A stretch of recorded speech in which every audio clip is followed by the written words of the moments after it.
Hi, I'm Emily, and this is Two Languages, One Dream. So, to begin my little introduction, my story goes all the way back to Michoacan, Mexico, which is where my family is from. They lived in a small little ranch out in the countryside, and most of my life, I heard about the stories of what life was like before they moved to the US, which is what they did in 2005. And then 2 years later, my family had me, and I just started my own journey there in California. Again, like how I was saying, I would just hear about what life was like for them over in Mexico. And I always kind of just grew up with those stories, didn't really feel that real. But then at around 2015, when we decided to move to Sunnyside, that's where I think a lot of realization started happening in my life where I would really truly learn. So, to panel back, in California, my family dynamic was very interesting. We were definitely navigating being in the US, and it was very interesting to grow up in that environment where life at home was so different than what life was the second you left home. Having to navigate speaking English and Spanish and being the only person in my family that could was very, very unique. And it was definitely a very big learning experience. And then by the time that we actually made it to Sunnyside, I really had to learn a lot of individualism with my family. I had to start making that divide between my family and I and my education to really start building my own foundation that was more individual than what my family's was. In California, it was very hard to deal with school because it wasn't anything that my parents really had a lot of knowledge about.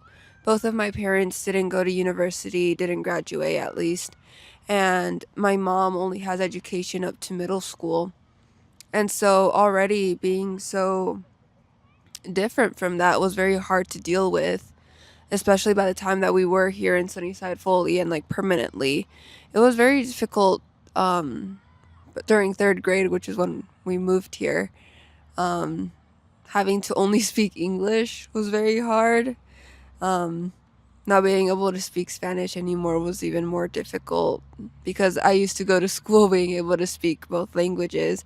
But it was very revolutionary to be here in Sunnyside because I think that's where my eyes started to open up a lot more. School was definitely very hard. The lack of parental guidance with school was even harder. I had to rely a lot on my siblings, which even then they didn't have that much knowledge. But during this time, my sister was the first one in our family to actually start going to university and to, well, first she started with community college, and then she decided to go to university. But I didn't grow up with that. I think especially like in California, Turlock is a very highly Hispanic community. Being able to see success was very, very hard. But at that point in time, we made it to middle school, or at least I did, and that's where I met Brisa, which is why we're doing this project together, because even to this day we're still very close friends. But during middle school, especially like right before COVID started, I started envisioning my future a lot more. I started to realize how much work I needed to put in to be successful. And so that's when I started looking for a lot of opportunities, which are the thing that really guided me throughout high school. And then during high school, studying was very important for me. My education was very important.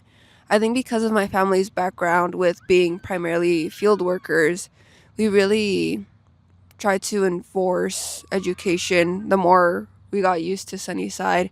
For me, I was never allowed to go to work or to do anything outside of schooling because that was the thing that mattered most to my family. So, yeah, it was very difficult, very challenging. Again, I had to rely a lot on my siblings, especially my oldest sister, because she was very inspirational to me at this point in time. And she really was one of the reasons why I wanted to be so successful. And now that I recently just graduated high school and now I'm starting to go to Gonzaga. I think I'm just really realizing the type of person that I want to become.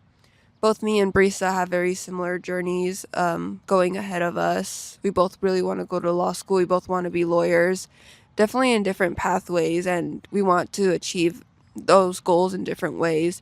But I think expressing that original foundation that we have with being Hispanic, with being first generation, with being Mexican, and from coming from such a small town, we really want to discuss how you are able to be successful even though you have all of these challenges in front of you, and how success doesn't have to look just one way, and that at the end of the day, um, you can be successful and you can do very good things and you can have fun while doing them. So we really just want to give a little reflection about what our life has been like and how inspirational it could be to see other people with similar backgrounds as you be achieved and to be accomplished.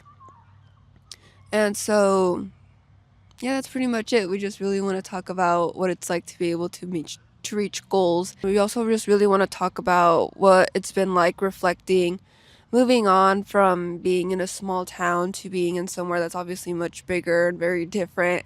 Gonzaga is definitely a very completely different environment, not just Gonzaga, but overall university. And so being able to talk about that is going to be very refreshing for us. And we hope that it inspires a lot of people.